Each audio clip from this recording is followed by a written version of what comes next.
This is Vince Lara, Media Relations Specialist at the College of Applied Health Sciences at the University of Illinois.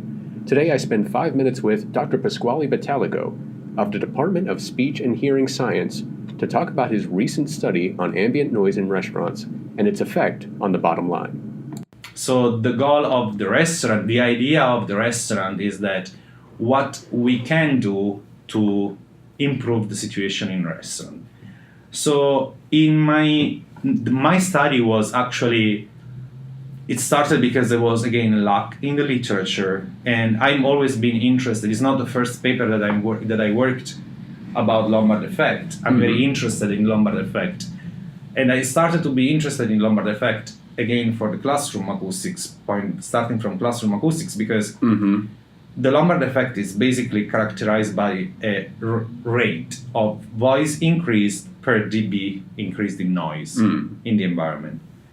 And the value is 72 for teachers, which is the highest. Generically in the literature is reported between 0.3 and 0.6, but teacher are 0.72, so it's increasing. They're increasing their voice even higher Every day. Right. For every dB of noise increasing in the room, in the classroom.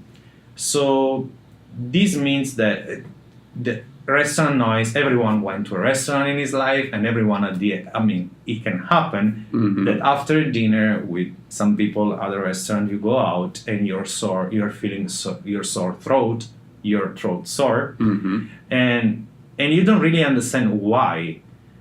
And because the Lombard effect is an unconscious effect, so you are not conscious of the fact that you are actually screaming. But your voice, your body, and your physiology knows that, and so you will have the effect. So the fact that your voice, your throat is burning, and I found particular the fact that this effect was never studied in a restaurant, and they were not studied correlating it with the willingness to spend money. So I thought it was a good idea to do the study, and I already did similar study for understanding other aspects of the Lombard effect. I was curious in the past about at which level of noise it starts, this effect. So I published another paper. So I use a similar protocol, but I changed the setting and I changed the noise. So I tried to recreate a restaurant in one of our sound booths. I had my students, my undergraduate students, that were the partner in the dinner, and we used typical restaurant noise, and we changed the level in a random way, covering a very large interval of noise, so from a medium level to a very loud level. Again, using the range of noise level reported by the literature in restaurant noise.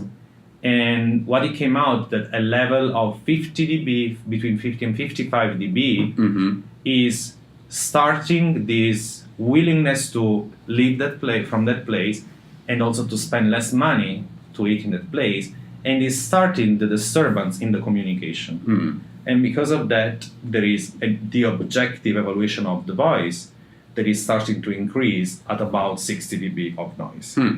And all of these effects were quite strong.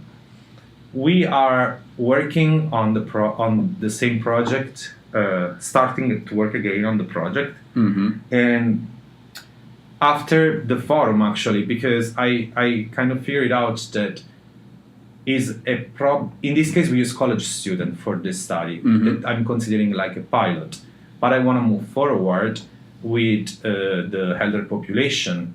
And so we know also that we have Chad in our college that is interested in research on aging people, and we have a movement that is the age-friendly Urbana campaign to make the city more friendly for aging people. Right. And I think that this project will fit perfectly. So I have a doctoral student in audiology that she's going to start to collect data next semester. And the goal will be also create a different group in the elder population, normal hearing and people with a moderate hearing loss and people with a severe hearing loss, and try to understand better how these vulnerable populations are affected by the problem. My thanks again to Dr. Bottalico. This has been 5 Minutes With.